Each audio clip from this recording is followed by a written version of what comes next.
The Lazy Beauty and Her Aunts by Patrick Kennedy.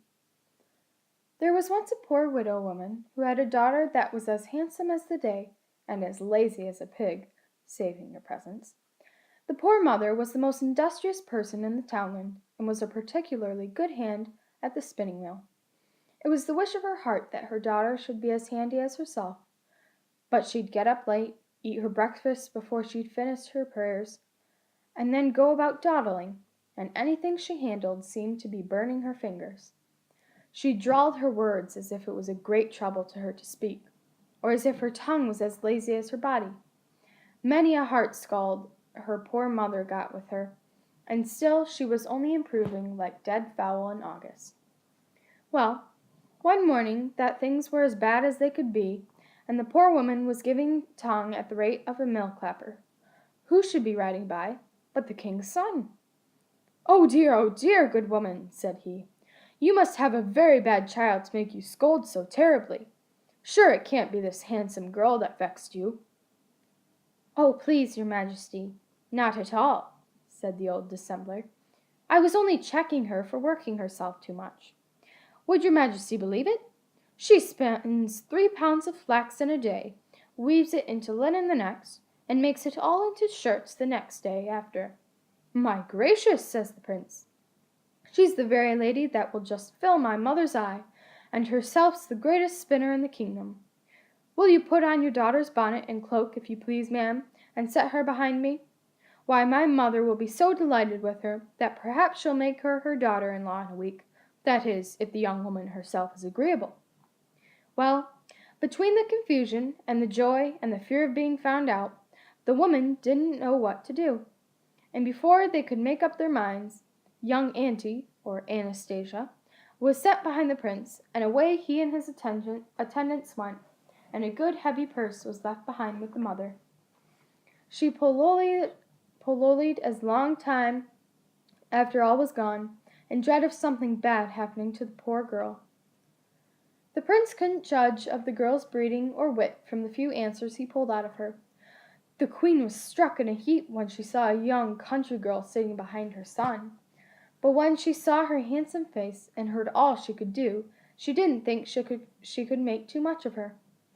The prince took an opportunity of whispering her that if she didn't object to be his wife, she must strive to please his mother. Well, the evening went by, and the prince and Auntie were getting fonder and fonder of one another, but the thought of the spinning used to send the cold to her heart every moment. When bedtime came, the old woman went along with her to a beautiful bedroom, and when she was bidding her good night, she pointed to a heap of fine flax, and said, "You may begin as soon as you like tomorrow morning, and I'll expect to see these 3 pounds in nice thread the morning after." Little did the poor girl sleep that night. She kept crying and lamenting that she didn't mind her mother's advice better. When she was left alone next morning, she began with a heavy heart, and though she had a nice mahogany wheel, and the finest flax you ever saw, the thread was breaking every moment. One while it was as fine as a cobweb, and the next as coarse as a little boy's whipcord. At last she pushed her chair back, let her hands fall in her lap, and burst out a-crying. A small old woman, with surprising big feet, appeared before her at the same moment, and said, "What ails you, you handsome colleen? And haven't I all that flax to spin before tomorrow morning, and I'll never be able to have even 5 yards of fine thread of it put together? And would you think bad to ask poor Collyha Cushmore, old woman Bigfoot, to your wedding with the young prince? If you promise me that, all your 3 pounds will be made into the finest of thread while you're taking your sleep tonight." "Indeed, you must be there and welcome, and I'll honor you all the days of your life." "Very well, stay in your room till tea time, and tell the queen she may come in for her thread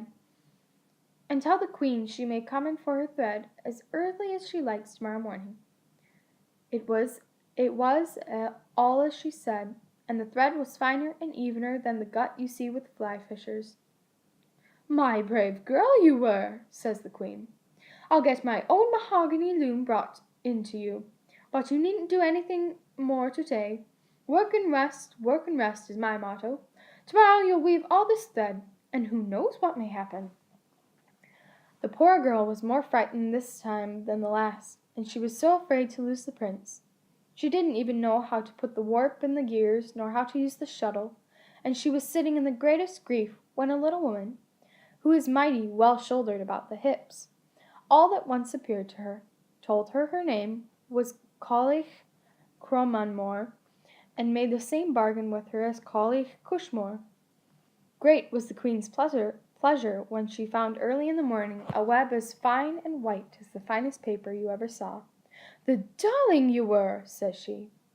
"Take your ease with the ladies and gentlemen today, and if you have all this made into nice shirts tomorrow, you may present one of them to my son, and be married to him out of hand." Oh, wouldn't you pity poor auntie the next day? She was now so near the prince, and, maybe, would be soon so far from him. But she waited as patiently as she could, with scissors, needle, and thread in hand, till a minute after noon. Then she rejoiced to see the third old woman appear. She had a big red nose, and informed auntie that people called her Shran Murrua on that account. She was up to her as good as the others, for a dozen fine shirts were lying on the table when the queen paid her an early visit. Now there was nothing talked of but the wedding, and I needn't tell you it was grand. The poor mother was there along with the rest, and at the dinner the old queen could talk of nothing but the lovely shirts, and how happy herself and the bride would be after the honeymoon, spinning and weaving and sewing shirts and shifts without end. The bridegroom didn't like the discourse, and the bride liked it less, and he was going to say something when the footman came up to the head of the table and said to the bride, "Your ladyship's aunt, Colich Cushmore, bade me ask might she come in." The bride blushed and wished she was 7 miles under the floor, but well became the prince. "Tell Mrs. Cushmore," said he, "that any relation of my bride's will always be heartily welcome wherever she and I are." In came the woman with the big foot, and got a seat near the prince.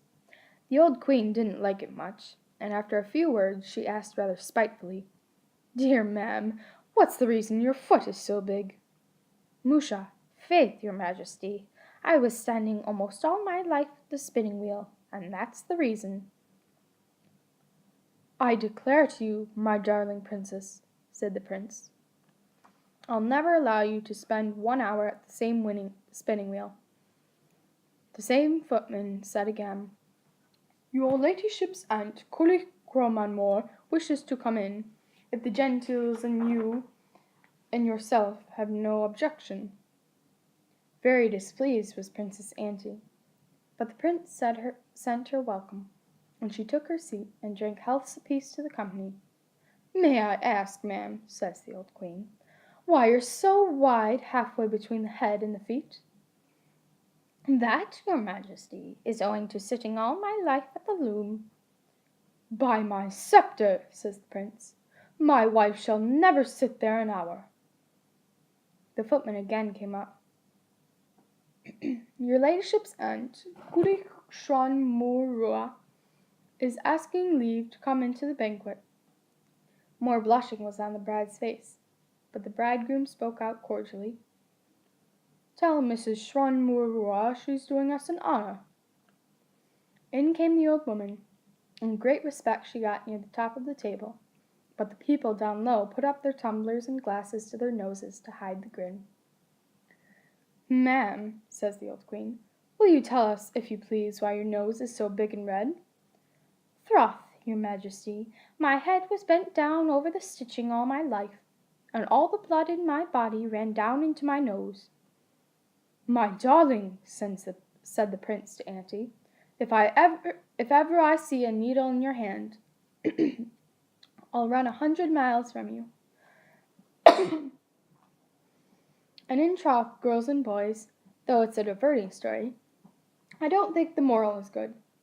And if any of you thuckings go about imitating auntie in her laziness, you'll find it won't thrive you with you as it did with her.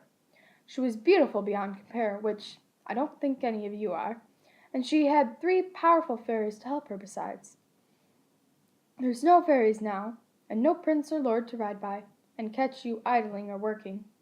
And maybe, after all, the prince and herself were not so very happy when the cares of the world or old age came on to them.